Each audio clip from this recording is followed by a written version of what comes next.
Hello दोस्तों, आज की कहानी है गुरु और शिष्य।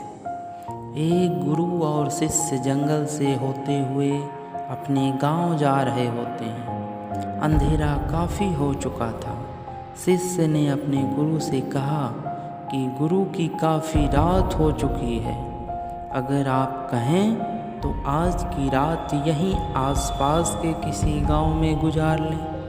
गुरुजी ने अपना सर हिलाया और वो आस पास के गांव में एक छोटे से घर के पास जाकर रुके। अब जैसे ही वहां गए तो गुरुजी के शिष्य ने दरवाज़ा ठकठकाया।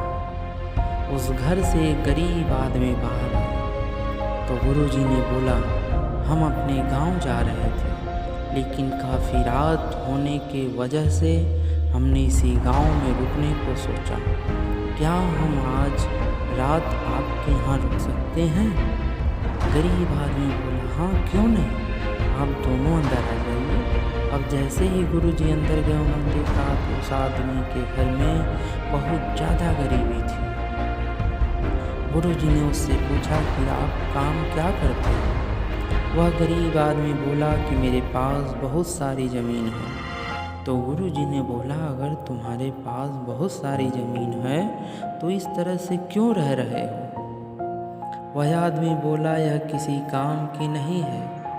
गांव वाले बोलते हैं कि यह बंजर ज़मीन है, यहाँ पर कुछ भी नहीं उगाई जा सकती और वहाँ फसल उगाना बहुत बड़ी बेवकूफ़ी है। गुरुजी ने बोला कि तुम्हारा गुजारा कैसे होता है? उसने बोला कि मेरे पास एक भैंस है जिससे मेरा पूरा घर चलता है।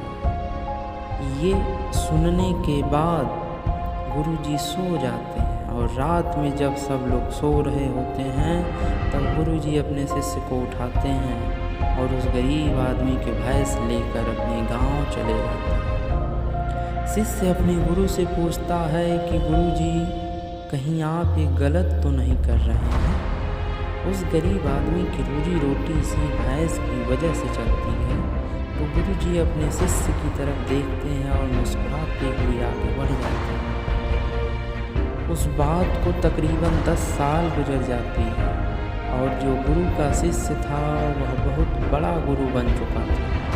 तो एक दिन उन्हें उस गरीब आदमी की याद आती है कि मेरे गुरु ने उस आदमी के साथ अच्छा नहीं किया था, मुझे एक बार चलकर देखना चाहिए कि वह आदमी अब किस परिस्थिति में है।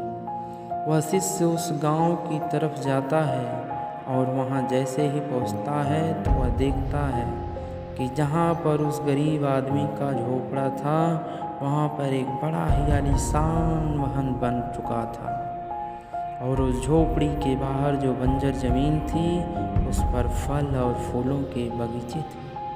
तभी उधर से उस घर का मालिक आता।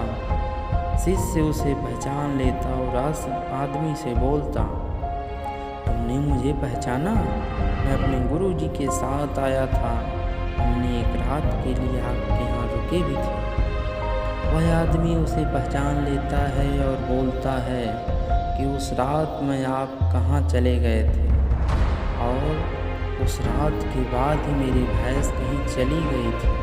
मेरे पास कोई रास्ता नहीं था तो मैंने अपनी ज़मीन पर मेहनत की और फसल निकाल आई और आज मैं इस गांव का सबसे बड़ा और सबसे अमीर आदमी बन चुका हूँ। ये सुनने के बाद शिष्य के आंखों में अपने गुरुजी के लिए आंसू आ गए और उसे ये बात अब समझ आई और वो रोने लगा।